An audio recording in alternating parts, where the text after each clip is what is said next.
Les Lumières ne sont pas françaises. Il se trouve que la langue française jouait un rôle important à cette époque.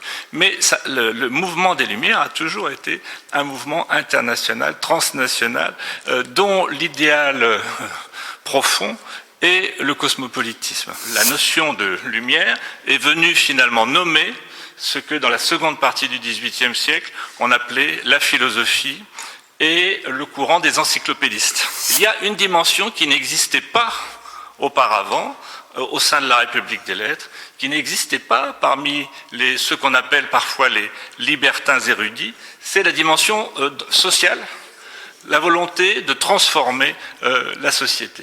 Le mouvement des Lumières n'a pas construit une idéologie fixe, mais il est vrai que juste après le mouvement des Lumières, certaines idéologies ont pris forme, y compris à l'intérieur de la Révolution française. L'encyclopédie n'est pas cet outil colonial que l'on veut parfois présenter. Au contraire, elle porte en son sein le projet d'une reconnaissance du patrimoine universel, projet toujours à accomplir.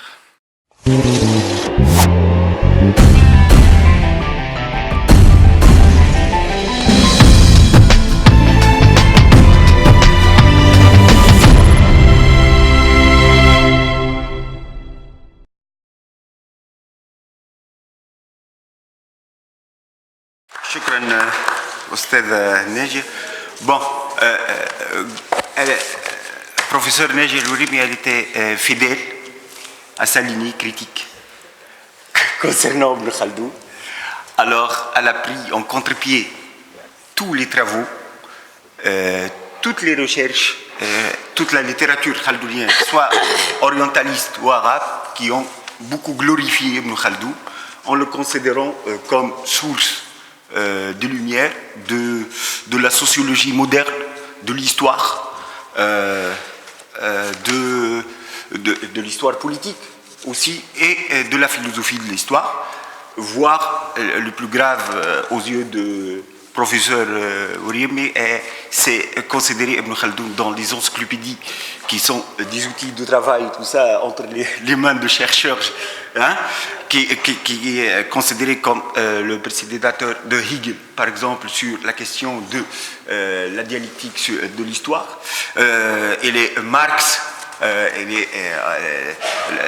il fait le parallèle avec le feu Mohamed Tal, lui aussi, qui est considéré comme il a influencé cette pensée, ou Auguste Comte arabe, ou dans sa version arabe, ou peut-être Montesquieu des Arabes aussi.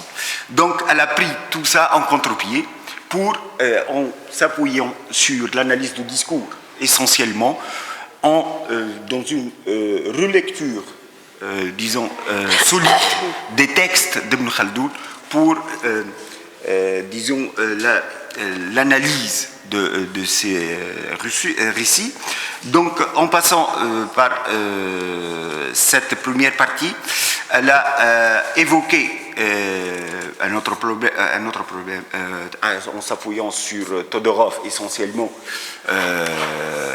qui a mentionné la notion des Lumières et voilà, et pardon, l'esprit des Lumières, voilà, en s'appuyant sur trois piliers des Lumières, l'autonomie, la finalité humaine de nos actes humains et l'universalité.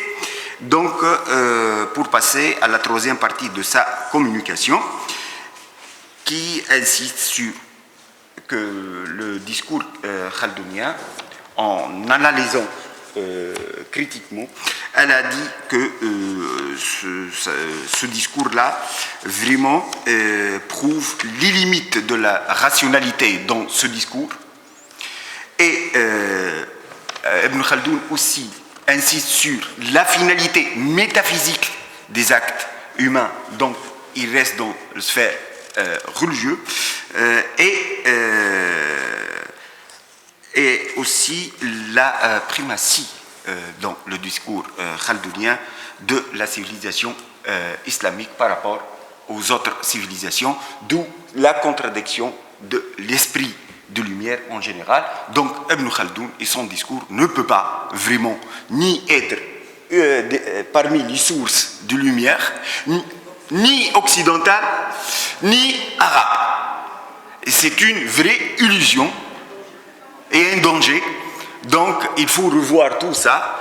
Et voilà, il faut revoir tout ça pour ne pas être... J'emprunte maintenant le second titre de son livre pour ne pas tomber dans les illusions et des illusions d'une modernité arabe qui vraiment, c'est pas une base de la modernité, c'est un système défensif ou d'une certaine compensation de civilisation, si on peut le dire. Donc, merci infiniment, professeur Négia, pour votre communication qui nous donne à réfléchir. Et voilà, si j'ai bien récapitulé les grands éléments de votre intervention, sous votre contrôle. Merci. Voilà, donc on passe à la deuxième communication. Je suis heureux de vous présenter professeur Franck Salaoun, professeur de littérature française à l'université Paul Valéry de Montpellier. Donc il est aussi membre de l'Institut de recherche sur la Renaissance, l'âge classique et les Lumières. Donc, il est agrégé aussi de la philosophie et surtout directeur de la revue de recherche sur Diderot et sur son encyclopédie, bien sûr, bien réputée, et membre du comité éditorial des œuvres complètes sur Diderot. Donc, ces ouvrages sont vraiment abondants et multiples, vraiment très importants.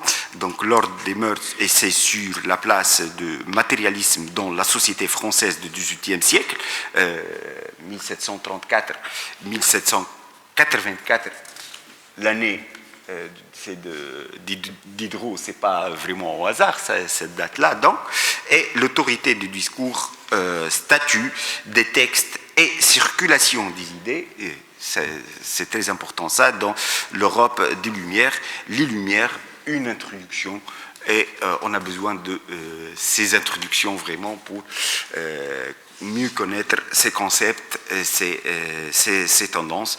إذا نرحب بالأستاذ فرانك سولون، الأستاذ الأدب الفرنسي في جامعة بول فاليري بمونبلييه، وهو العضو في معهد الدراسات حول النهضة الأوروبية والعصور الكلاسيكية والأنوار، وهو أيضا مبرز في الفلسفة أيضا بالإضافة إلى الأدب، وهو مدير مجلة البحوث حول ديدرو والموسوعة الفنون والحرف والعلوم، وعضو اللجنة المصدرة للأعمال الكاملة لديدرو. Donc il va nous parler de la question l'apport des connaissances et des mœurs non européennes d'après l'encyclopédie. À vous la parole, monsieur Franck Salaoun. Merci beaucoup pour ces mots aimables. Les Lumières, quand? Où? Cacophonie chez les historiens. Si vous prenez différents ouvrages scolaires, universitaires, les essais qui paraissent presque tous les jours, les entretiens dans les journaux, il n'est pas sûr que nous parlions tous de la même chose lorsque nous parlons des Lumières.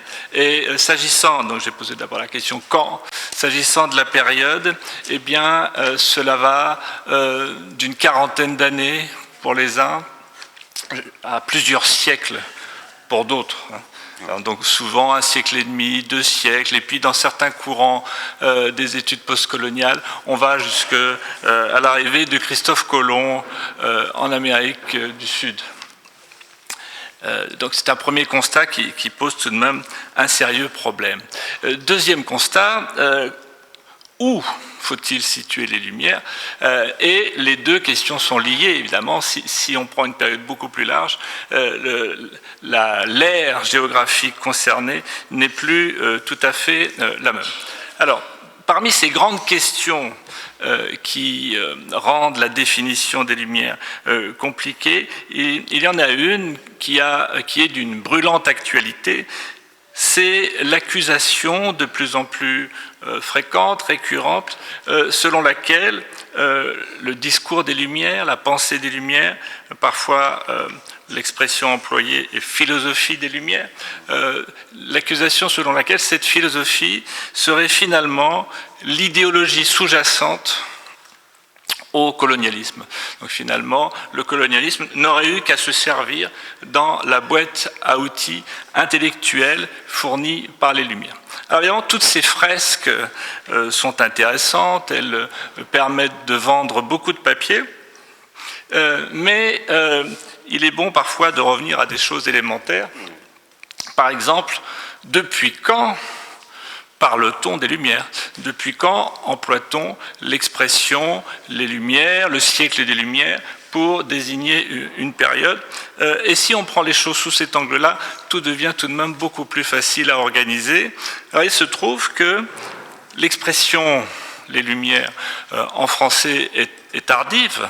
Elle apparaît à l'extrême fin du XVIIIe siècle et on a pu montrer, ça a été fait, qu'elle vient du terme allemand Aufklärung. De la même façon, Enlightenment dérive lui aussi de Aufklärung. Alors, on pourrait se dire, là, ce sont les Allemands qui nous ont fourni le concept. Mais oui, mais à y regarder de plus près, ça remettrait en cause une certaine historiographie selon laquelle le mouvement intellectuel que l'on nomme les Lumières, le mouvement intellectuel et culturel que l'on nomme les Lumières, aurait été centré sur la France, et notamment Paris, sans pour autant que les Lumières soient françaises. Les Lumières ne sont pas françaises. Il se trouve que la langue française jouait un rôle important à cette époque. Mais le mouvement des Lumières a toujours été un mouvement international, transnational, dont l'idéal profond est le cosmopolitisme. Bon, donc le fait que le terme soit dérivé de l'allemand, soit une traduction de l'allemand, ne signifie pas non plus que la définition est allemande. On peut même constater, chacun d'entre nous a lu ce texte dans une langue ou dans l'autre, car il est extrêmement célèbre, que le texte de Kant, Was ist Aufklärung, est habité et fondé sur une vaste culture européenne. Kant, en 1784, lorsqu'il répond à cette question, dans le cadre d'un débat sur le célibat des prêtres, se sert de ce qu'il juge important et il a une conscience aiguë de l'évolution de l'Europe en réalité, et avec un regard depuis déjà de nombreuses années sur ce qui se passe en Angleterre d'une part, mais aussi beaucoup en France. Donc ce n'est pas un phénomène français, mais il y a un lien historique avec la France pour plusieurs raisons. L'importance de la langue française à cette époque et le fait qu'il y ait eu en Europe plusieurs foyers culturels reliés entre eux, avec parmi les plus importants, ou le plus important quantitativement, étant Paris. Mais on le sait, ce réseau intellectuel n'a fait qu'approfondir, qu'élargir l'ancien réseau de la République des lettres avec des moyens nouveaux. Donc le phénomène culturel, intellectuel que l'on nomme les Lumières correspond dans un premier temps à un temps fort qui peut être situé schématiquement entre 1750 et 1780, je vais très vite, mais on pourrait le montrer de façon plus fine, ce qui n'empêche pas ensuite de chercher ce qui a rendu possible ce temps fort. Alors, les historiens de la philosophie ont bien montré le rôle majeur de certains penseurs comme Locke. On peut aller beaucoup plus loin, on peut remonter jusqu'à Averroès pour montrer qu'il y a une longue tradition de critique de notions considérées comme négatives. Mais ces sources ou ces filiations très fines, très complexes, très intéressantes n'empêchent pas qu'en tant que phénomène culturel, il y a eu un temps fort, un moment où on a parlé de ce phénomène. À certains égards, ce temps fort peut être comparé à une avant-garde. Donc, pendant quelques décennies, on a beaucoup parlé de cette question de savoir s'il fallait laisser une place plus importante à ceux que l'on n'appelait pas encore les intellectuels, mais qu'on appelait les philosophes.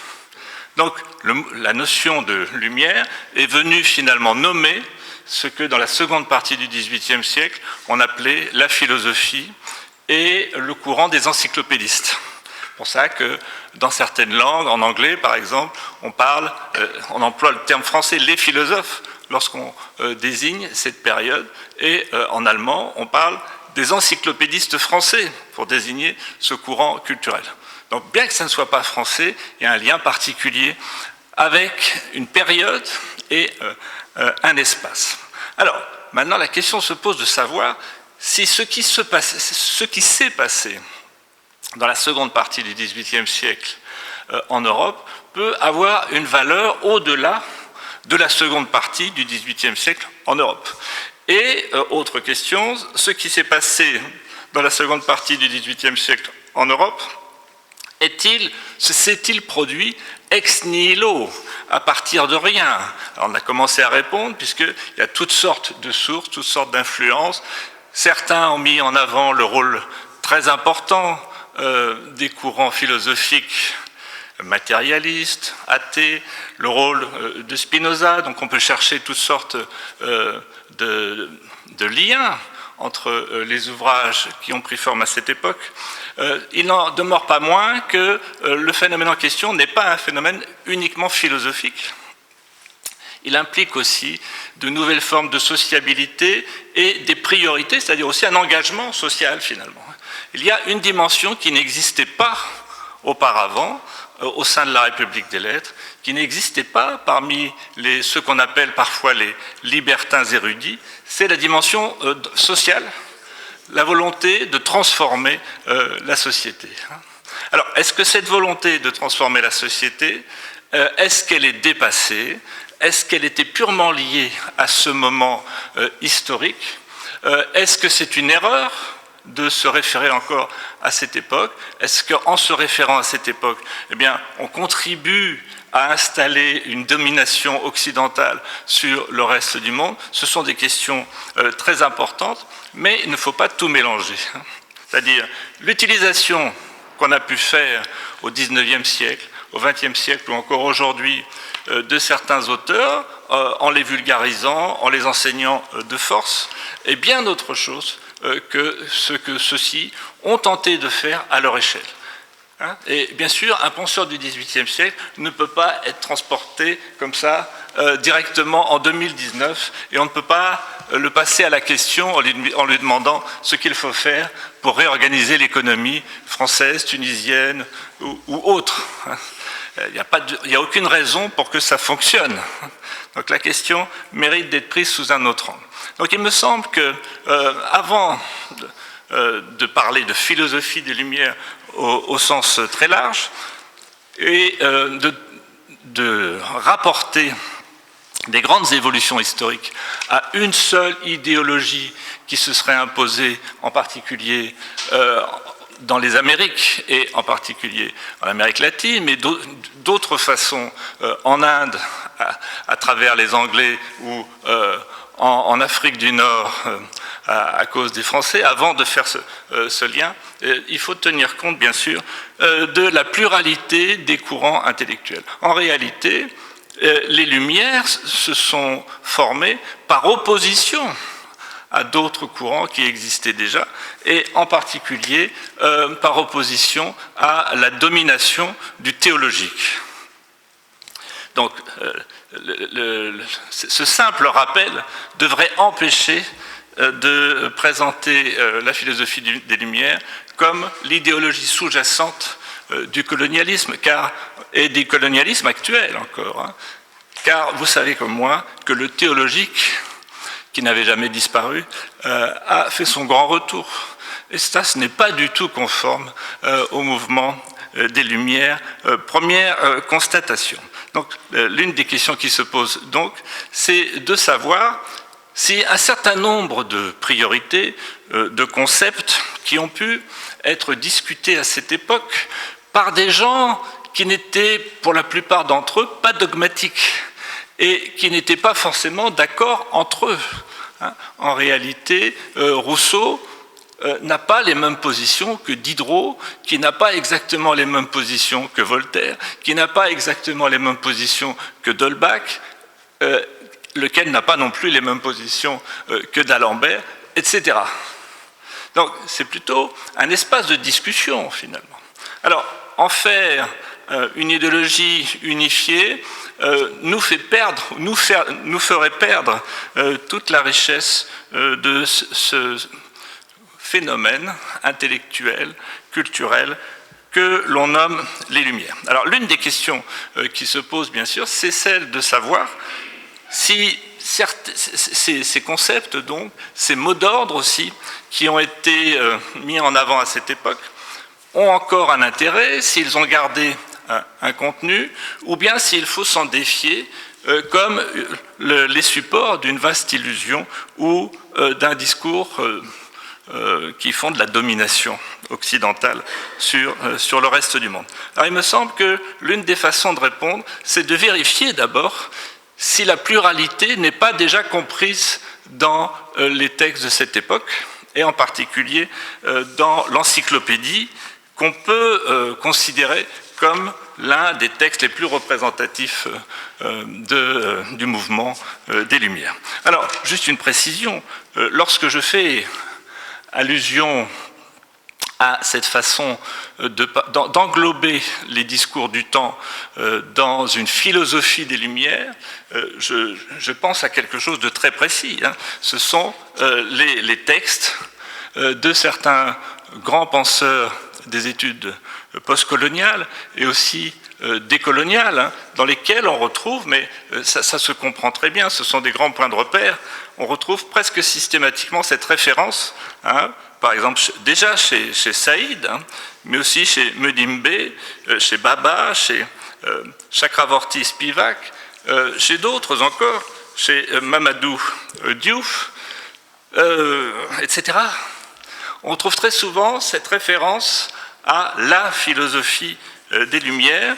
Il y a une présentation précisément faite par Mamadou Diouf des Subaltern Studies, dans laquelle on trouve une sorte de condensé de cette tendance, et ensuite on va voir pourquoi il faut absolument se détacher de cette simplification. Il explique à propos de l'histoire, de la formation des Subaltern Studies. Elle commence cette histoire à la fin des années 70, dans un contexte fortement marqué par des interrogations sur la validité des grands récits historiques, la pertinence du projet nationaliste de libération intellectuelle, politique, économique et sociale, fondé sur les héritages de la philosophie des Lumières qui avait mis sur le marché des notions de progrès, de raison, de science et d'histoire. Donc implicitement, ces grandes notions sont mises en accusation, c'est-à-dire qu'il faudrait passer à autre chose, il faudrait inventer, c'est ce à quoi il appelle en présentant les Subaltern Studies, il faudrait présenter une contre-histoire, un contre-discours, hein, quelque chose qui permette de sortir de cette matrice que serait la pensée des Lumières. Alors, je crois qu'historiquement, c'est totalement faux. le mouvement des Lumières n'a pas construit une idéologie fixe, mais il est vrai que juste après le mouvement des Lumières, certaines idéologies ont pris forme, y compris à l'intérieur de la Révolution française, mais ce sont deux temps différents et deux logiques différentes.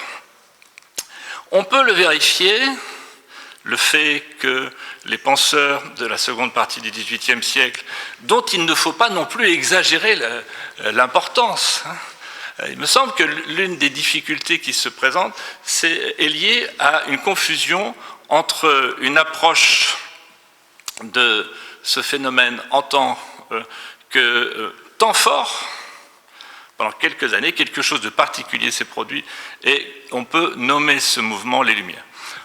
Et puis un mouvement d'ensemble pluriséculaire qui pourrait finalement remonter à l'origine de la raison dans un schéma, dans une vaste fresque proche de celle proposée par Hegel, bref, dans une philosophie de l'histoire. Donc ça, c'est une toute autre façon de procéder. C'est-à-dire, est-ce que l'histoire de l'humanité est celle du développement progressif de la raison?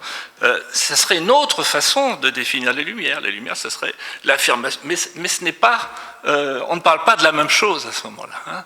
Donc si on veut vraiment comprendre ce qui s'est passé à cette époque et qui est le point de repère, il ne faut pas superposer les fameux textes dont on se sert de Montesquieu, de Diderot, d'autres, et cet autre schéma de l'explication pluriséculaire du progrès de l'humanité. Et c'est cette superposition qui explique qu'on présente toujours ce mouvement comme favorable au progrès. Alors, il y a des textes qui sont favorables au progrès, mais il y a aussi des critiques de l'utilisation non raisonnée ou déraisonnable des moyens qui sont à la disposition des hommes. Un mot donc sur l'un des grands textes de cette période. C'est plus qu'un texte, c'est un ensemble, c'est un projet collectif qui a mis au travail, qui a réuni plusieurs centaines de personnes, tout à fait unique et tout à fait représentatif. Quel ouvrage représente mieux la pluralité des opinions? Ils n'étaient pas d'accord entre eux, les rédacteurs de l'encyclopédie. Donc l'ouvrage lui-même représente la possibilité de faire dialoguer des positions, des savoirs. Et l'encyclopédie, le titre de l'encyclopédie, c'est « Encyclopédie ou dictionnaire raisonné des sciences, des arts et des métiers ». Et il a paru entre 1751 et 1772, si on compte la publication des planches. Alors, c'est sans conteste l'un des ouvrages les plus représentatifs du mouvement intellectuel et culturel, que l'on nomme donc les Lumières. Et vous savez certainement que l'une des grandes originalités de ce projet, en plus du nombre de participants, qui est tout de même prodigieux, c'est la prise en compte des arts et des métiers. Donc on fait entrer dans un dictionnaire qui regroupe des savoirs un certain nombre d'informations qui sont censées avoir de la valeur. Alors, c'est une façon de réhabiliter les savoirs pratiques, savoirs des artisans, les savoirs qu'on est allé observer dans les ateliers. Alors, même chose que tout à l'heure, il ne s'agit pas d'idéaliser le XVIIIe siècle. Ces gens avaient des défauts, ils mentaient, et on ne pouvait pas compter sur eux comme tout le monde. Il ne s'agit pas de dire « Ah, soyons les disciples de ces gens ». Mais il s'est passé quelque chose à cette époque, et il faut quand même prendre la mesure du phénomène. Donc, d'une part, un grand nombre de collaborateurs, c'est absolument nouveau dans ces proportions-là. On fait entrer dans un dictionnaire des savoirs qui d'habitude étaient réunis parfois, mais de façon séparée. Il y avait des ouvrages, des dictionnaires spécialisés ou des ouvrages qui concernaient tel ou tel art. Donc on sait très bien, et Diderot et d'Alembert l'expliquent, c'est tout à fait délibéré, c'est pour considérer que, c'est pour montrer que toutes ces pratiques correspondent à des savoirs. Donc il y a d'abord une revalorisation ou une prise de conscience, ou un appel à une prise de conscience de la richesse des savoirs humains. Alors ça, ce n'est pas eurocentré. L'européocentrisme est un danger réel, y compris en s'appuyant sur l'encyclopédie. Mais l'encyclopédie n'est pas un projet européocentriste. Ou disons les choses autrement, idéalement les directeurs de l'encyclopédie, les animateurs de l'encyclopédie auraient bien aimé pouvoir produire une encyclopédie universelle, mais ils n'en ont pas eu les moyens. Et aujourd'hui, on ne les a toujours pas. Hein. Vous voyez les problèmes de langue que nous rencontrons. Alors imaginez au XVIIIe siècle. Donc ce n'est pas parce qu'ils pensaient que les autres civilisations n'étaient pas importantes, c'est parce qu'ils n'avaient pas les moyens de le faire. Mais idéalement, ils auraient bien aimé faire un ouvrage qui soit valable pour tous les peuples du monde. Mais qui est capable de faire ça? C'est déjà bien d'avoir lancé ce projet. Donc potentiellement, c'est un projet qui a une vocation universelle. Cette vocation n'est pas réalisée car elle n'était pas réalisable. Elle le serait peut-être aujourd'hui. Bon, alors ça, je ne sais pas. Donc c'est très important, ça, la prise en compte de domaines qui étaient considérés comme négligeables, ou en tout cas inférieurs à la théologie. Donc, non seulement on fait entrer les métiers, mais dans le système figuré des connaissances, la théologie, si vous regarderez, c'est très instructif, est écartée. Dans le système de la réflexion, la théologie, c'est l'une des formes que peut prendre la pensée et surtout la superstition. Discrètement, on écarte la théologie, et tout en ayant des articles de théologie très nombreux et très fouillés. Hein. Et puis de l'autre côté, on fait entrer les métiers et toutes sortes de savoirs sur les pays, sur les religions, sur les philosophies. 5 minutes? Non, moins. Ah, j'en arrive à ma conclusion. Donc l'encyclopédie peut être lue dans cette perspective-là en se disant qu'est-ce qui manque? Est-ce que ce qui manque a été exclu à cause d'une orientation européocentriste? Alors évidemment, si on est français ou allemand ou anglais au XVIIIe siècle, on est forcément européocentré, on est forcément assez peu conscient du reste du monde.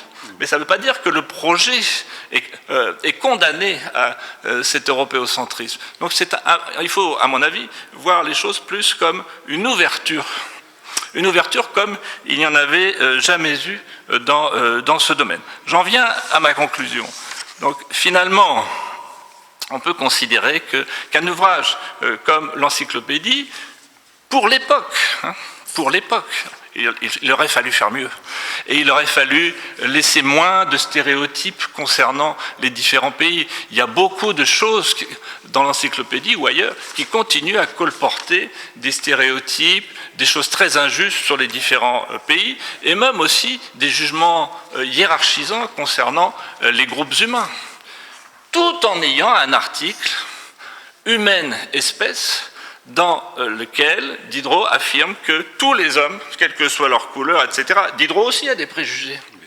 Ça lui arrive de faire des remarques très négatives sur la couleur, par exemple. Un lecteur d'aujourd'hui pourrait dire « alors il est raciste ». Non, je ne crois pas qu'il soit raciste, mais il a des préjugés comme on en a tous.